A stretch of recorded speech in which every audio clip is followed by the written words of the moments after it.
কুরবানির ঈদের নামাজ পড়ার সঠিক নিয়ম ভিডিওটি কেউ টান দিবেন না, একদম সুন্দর করে বুঝিয়ে দেব এবং রিকোয়েস্ট থাকবে ঈদের নামাজ পড়ার পূর্বে আমার এই ভিডিওটি দেখে যাবেন। ইনশাআল্লাহ নামাজের মধ্যে কোনো পেছ লাগবে না।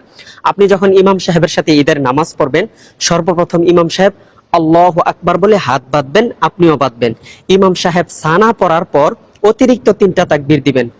আল্লাহু আকবার বলবেন, হাত ছেড়ে দিবেন। দ্বিতীয় তাকবীর আল্লাহু আকবার বলবেন, হাত ছেড়ে দিবেন। তৃতীয় তাকবীর আল্লাহু আকবার বলে হাত বেঁধে নিবেন। তারপরে ইমাম সাহেব সূরাতুল ফাতিহা এবং অন্য আরেকটি সূরা মিলিয়ে রুকু সিজদা কমপ্লিট করার পর দ্বিতীয় রাকাতের জন্য দাঁড়াবেন। দাঁড়ানোর পর ইমাম সাহেব সর্বপ্রথম সূরাতুল ফাতিহা এবং অন্য আরেকটি সূরা মিলাবেন।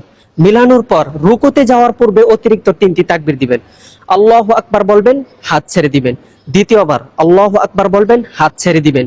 তৃতীয়বার আল্লাহু আকবার বলবেন, হাত ছেড়ে দিবেন। চতুর্থ তাকবীর আল্লাহু আকবার বলে রুকুতে চলে যাবেন।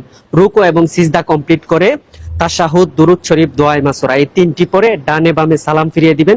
ইনশাআল্লাহ ঈদের নামাজ সঠিক হয়ে যাবে। ভিডিওটি সর্বোচ্চ শেয়ার করবেন যেন সকল মুসলমানের কাছে এই ঈদের নামাজটি পৌঁছে যায় ইনশাআল্লাহ।